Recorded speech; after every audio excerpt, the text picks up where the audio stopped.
Bonjour à tous, aujourd'hui je vais vous expliquer la figure de la main par terre. Il existe plusieurs variantes à cette figure, mais la première que j'ai apprise, c'est celle qui démarre d'un surplace avec la selle sur le côté et le cadre qui passe derrière les jambes.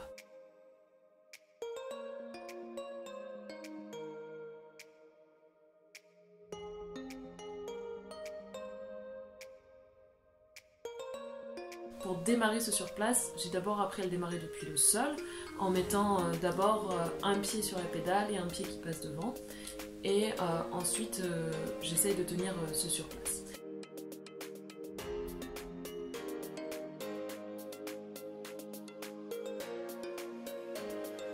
Une fois que le surplace est acquis, on peut se lancer pour la main par terre.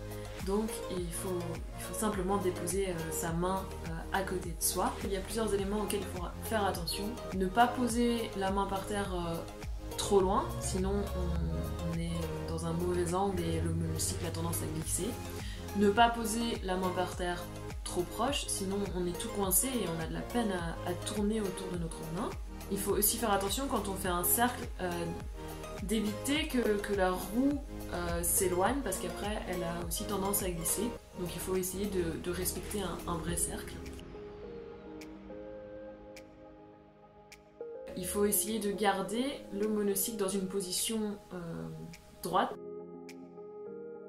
parallèle à notre main notre bras qui est par terre, parce que si il part un peu d'un côté ou de l'autre, ça devient compliqué. Une fois qu'on a la bonne position, il faut essayer donc de tourner, et pour tourner, il ne faut pas oublier non plus de décaler de temps en temps sa main.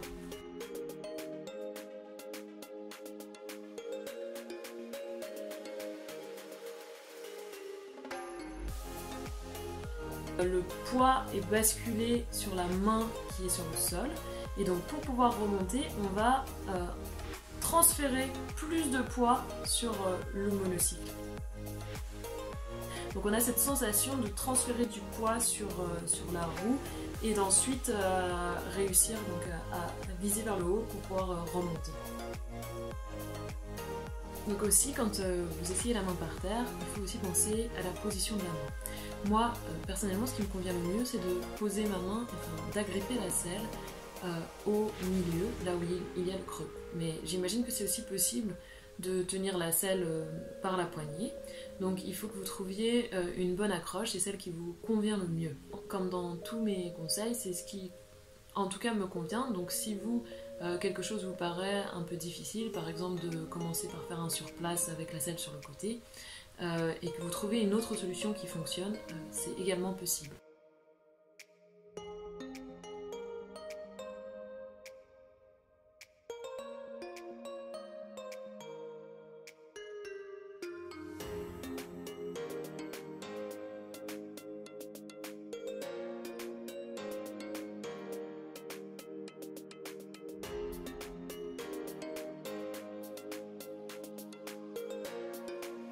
Enfin, je ne l'ai pas montré dans la vidéo, mais c'est aussi possible, du coup, une fois qu'on arrive à tourner en avant, de tourner en arrière. C'est aussi possible de faire le drag en avant et de le faire en arrière. J'espère que mes conseils ont été utiles et bon courage maintenant, c'est à vous d'essayer. C'est une figure qui paraît plus difficile qu'elle ne l'est en réalité.